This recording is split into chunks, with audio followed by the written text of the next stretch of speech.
Hey, welcome to GoCast. Today we have Michael Brameld coming from Netscope, regional sales manager. Been in the business for 20 years, a lot of experience. Enjoy GoCast.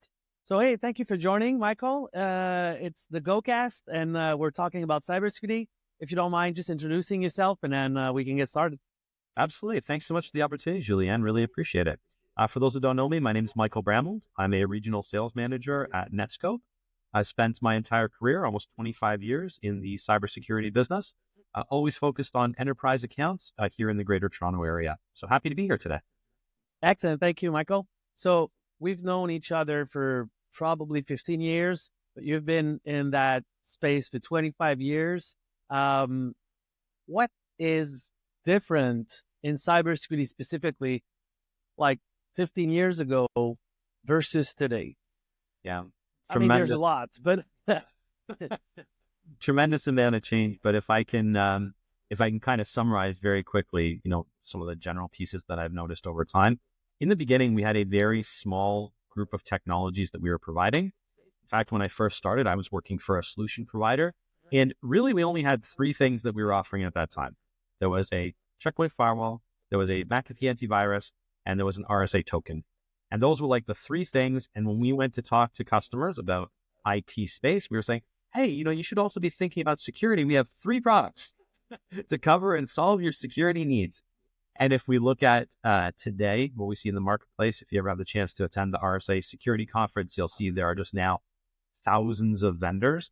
The amount of segmentation that has happened within this space, cybersecurity is now the overarching umbrella for this industry. And then within that, there are many, many, many different streams covering all these different categories within cybersecurity.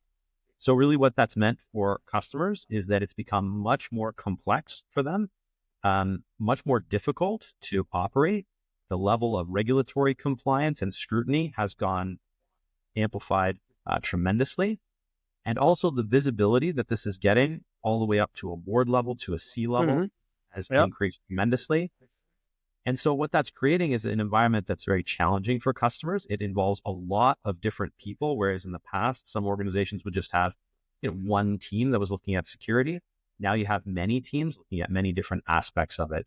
So trying to bring all these pieces together is one of the largest challenges we see for customers, and that's only getting more complex every day. Absolutely, very true. And we sometimes tend to think that there's more and more product, and yet, I mean, client doesn't feel safer because there are more options. It's kind of the opposite, anyway. So, what's the actual, right? Because I mean, in cyber and like in IT as a bigger picture, there's always buzzword and trend. What do you see as trend right now? What is like the cloud of right now, or the trending buzzword, I'd say? Yeah. What I've noticed with the customers that I'm speaking to is the number one topic that they're interested in understanding and really speaking about is the new Gen AI. And really, when I'm talking about that, though, obviously there's the piece that we're seeing from a consumer standpoint, things like ChatGPT, and we're seeing, Gen AI tools and helpful tools being rolled out in any application that consumers are using. So even, your parents or your kids are probably saying, yeah, I'm using ChatGPT. I'm using this tool. I'm using a tool that's helping me auto write things in social media, etc. Really, when we're talking about it from a corporate enterprise standpoint, they're saying, okay, well, there's a tremendous opportunity to leverage these tools. We're seeing that our user base is seeing that these tools are available. They want to use them. They want to empower them to move faster and leverage those tools, but they're concerned. And in some cases, they're actually blocking use of these Gen AI tools. So they're saying, we need to be able to control it. We need to be able to control what our employees are uploading into Gen AI tools. We need to be able to control what comes back, especially if you think about somebody loading in code, as an example, to have a Gen AI tool analyze that code and try to make corrections. Well, if it sends back code that contains malware, and then somebody tries to roll that into a production application, obviously that could be very detrimental to the business. So I would say the biggest thing that we're seeing right now is these enterprise organizations are asking us, can we leverage tools? What technology is out there to help us use these new Gen AI tools, but use them securely? And that seems to be the hottest topic of the day right now. Very true. You and I have met a couple of times at the RSA conference, and every year we get back from there, we see the trend that they were talking about. It takes what? What's your thought on that? How long does it take from being said at RSA conference and being applied in the real life?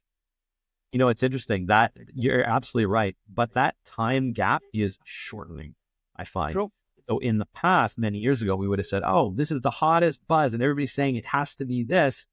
And then you'd see, yeah, okay. So people would start to say, okay, over the next couple of years, I'll start integrating that concept into my long-term planning, and then maybe 3 to 5 years. Whereas now what we're seeing, as again, to use the example of the Gen AI, it's, oh, this is not a future problem that's going to come. It is right here, right now, today.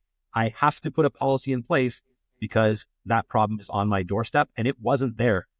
In this case, 12 months ago, it wasn't there, and all of a sudden it's there now. So I really need to have a plan in place to address that. Mm-hmm. And I think as well, this comes to when we kind of start to separate this idea of strategy versus tactical. And certainly there are still those longer term strategies. As an example, we talk a lot about still the strategy of zero trust, which really is a conceptual idea of how I'm going to change the way my business operates versus how am I going to enable Gen AI tools is more tactical. That's right here, right now. I have to choose what tools I'm using and what policies I'm putting in place to control that. Virtual, and it makes everything else move faster, right? Like ransomware as a service and all of those, potential risks that are already there are going to be moving way faster. Last question, Mike, what's your, we've been talking about RSA conference. What is the absolute you have to go event in cybersecurity right now? And it could be locally, it could be, worldwide, up to you, but for you, in your perspective, where's the place that you get the most of the trend and what's happening, the community? What's your go-to? Yeah, great question. So first of all, we're very fortunate in this business that there are so many great events and, some tremendous opportunities. So it's not a silver bullet, but I will just make 2 observations. One, in terms of the world's largest cybersecurity conference, RSA conference, absolutely amazing. And, sometimes customers would ask me if they hadn't been, they would say, well, I don't know. I've heard mixed reviews, or I've heard different feedback from different people. Why should I go? And my answer to them was, if you're an executive at a customer and you want to meet the C-level executive, potential founder or CEO of every single cybersecurity company you do business with, you can go to San Francisco, and in that 1 week, you can meet the founder of every company you do business with in cybersecurity. Mm-hmm. There's no other place in the world that you can do that. And even if you're a very large customer with a very large spend across multiple different vendors, to meet the CEO or founder or the top executive, it's a lot of scheduling. But that week, everybody is there, and you could actually establish those executive level relationships very quickly and get a tremendous amount of value out of that. The second piece of the answer I'll give you is, when looking at those events outside of RSA conference, try to pick an event that's more targeted at your specific industry. So there are some things that are more generalized, but oftentimes it can be good to find an event that's specific for your industry or specific within your geography or has a specific track for what your role is. These things, like we were saying earlier, this space is getting so wide and there are so many different pieces. If you can find something that's more specific to your requirements, as an example, one of my customers is in the banking space. There's actually a cybersecurity conference in Toronto specifically for banking customers. It happens once a year. And consistently, when I speak with my customers in banking, they're saying that's the best one-day event of the whole year for them to attend because it's so specific and focused on their space. And so sometimes you can get conferences that are a little bit wider, but at least they have a specific track or they're dedicated to a specific geography to help those customers focus their time and attention. And that's very true. And in the cyber insurance world, there is an equivalent of what you described. And I think being like very targeted and specific, which goes back to that cybersecurity world that has been evolving and becoming bigger and bigger, where you now have option area, local, and specific topic and industry. Absolutely. Of course, you're right. So that's the time we had. Thank you very much, Michael, for being with us today, and wish you best. Thank you. Thanks so much, Julian. Really appreciate the opportunity and wishing you and your family all the best for the holidays. Take care. Thank you. And you too.